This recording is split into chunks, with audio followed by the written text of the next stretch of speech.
Brazil में BRICS summit में शामिल हुए हैं पीएम मोदी। ब्रिक्स समिट में पहलगाम हमले की निंदा की गई है। यूएन से घोषित आतंकियों पर कार्रवाई की भी मांग की थी। आतंकी संगठनों के खिलाफ कार्रवाई की मांग की थी।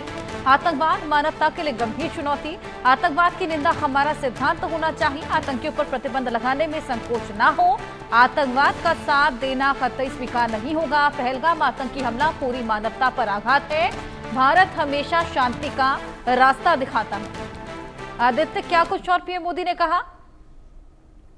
बिल्कुल, अगर हम देखेंगे तो ब्रिक्स की एक जॉइंट स्टेटमेंट आई है। ये जो पहलगाम में जो आतंकी हमला हुआ था उसको पूरी तरह से कंडेम करा है और जितनी भी लाइक माइंडेड कंट्रीज हैं ब्रिक्स की, वो बिल्कुल आतंकवाद के खिलाफ खड़ी हैं, बिल्कुल भारत के साथ। और ये दिखाता है कि भारत किस तरीके से जो एक मल्टीलैटरल फोरम है ब्रिक्स, उस पर उसकी जो है कितना उसका जो है प्रभाव ज्यादा बढ़ता जा रहा है। दिन पे दिन हम देख रहे हैं भारत का प्रभाव, भारत एक बड़ी पावर, एक बड़ा मेंबर निकल के आ रहा है ब्रिक्स में, क्योंकि प्रधानमंत्री नरेंद्र मोदी की जो है पॉपुलैरिटी भी बहुत ज्यादा है। पूरे विश्व में जहां जहां वो जाते हैं उनको ऐसा एक बहुत बड़ा एक वेलकम मिलता है। तो कहीं ना कहीं अब देखने वाली बात रहेगी कि क्या यहाँ से जो है पाकिस्तान का एक ग्लोबल जो आइसोलेशन का पाथ है वो शुरू होगा। हालांकि ऑलरेडी कंट्रीज जान चुके हैं कि पाकिस्तान जो है एक ग्लोबल आतंकवाद का एक केंद्र है। तो अब कहीं ना कहीं जो है अब पाकिस्तान के लिए दिक्कतें और भी ज्यादा बढ़ने वाली हैं।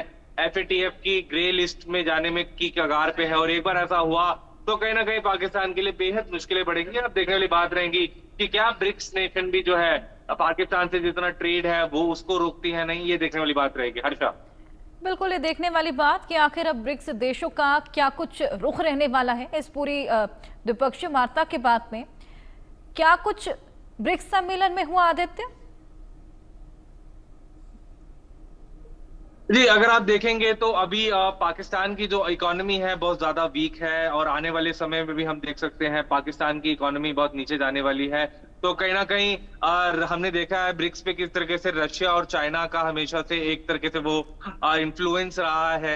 अगर इसको इसकी हम बात माने, रशियन चाइना का काफी इन्फ्लुएंस रहा है ब्रिक्स पे। लेकिन इस बार जो है पुतिन भी जो है रशिया के राष्ट्रपति है वो भी ब्रिक्स समिट में भाग नहीं ले रहे। और जो जी जिनपिंग है चाइनीज प्रेसिडेंट, चाइनीज जो प्रीमियर जो है वो भी जो है पार्टिसिपेट कहीं ना कहीं नहीं कर रहे इस बार ब्रिक्स के इस फंक्शन में। तो कहीं ना कहीं ये चीज दिखलाता है कि जो भारत अब जो एक फ्रंट रनर है अगर ब्रिक्स की हम बात माने, और भारत का इन्फ्लुएंस जो जो दूसरी कंट्रीज है ब्रिक्स की, और भी इस बार ब्रिक कंट्रीज जो मिडिल ईस्ट की भी कुछ कंट्रीज जो है इस बार पार्टिसिपेट कर रही है।